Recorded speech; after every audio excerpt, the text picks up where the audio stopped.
டிராஃபிக்காக இருக்குது.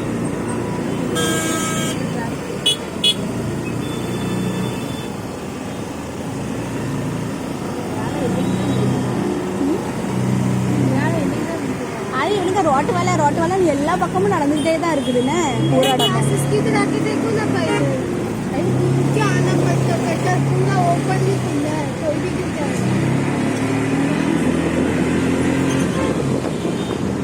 விருதமோ இல்லையோ இதை தோண்டியே ஊர் பக்கமாக எங்கே போனாலும் சுற்றி ரவுண்ட் அடிச்சு தான் கொண்டு போகிறாங்க.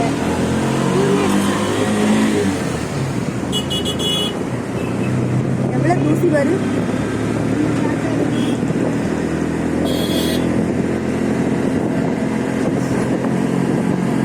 இந்த சம்மர் மாதம் இந்த மே மாதம்னாலே நம்மளுக்கு ஊருக்கு போகிறத நினச்சா கூட ஒரு பக்கம் சந்தோஷம் இருந்தாலும் இன்னொரு பக்கம் டிராவலை கிடைக்கும் போது ரொம்ப கஷ்டமாக இருக்குது. ஐயோ அந்த வெயிலுக்குள்ள உட்காந்து போடுவாட்டு அன்றைக்கி டிக்கெட்டு விசாரிச்சுட்டு எங்கள் அண்ணா சொல்லிட்டு ஏசிக்கில் தான் இருக்குது வேணா உட்காந்து முடியலாம். ஏசிக்கில் உட்காரது மட்டும் கிடையாது. ஒரு நாளுக்கு ஓகே, 2வது நாளைக்கு நான் கோயிலுக்கு ஆயிடுவேன். இங்கே வருது என்ன ஜார்ஜ் இதுதான். இந்த சர்ச்சுக்கு தான் நான் வரணும்னு எப்போதும் சொல்லிக்கிட்டே இருப்பேன். இந்த சர்ச்சு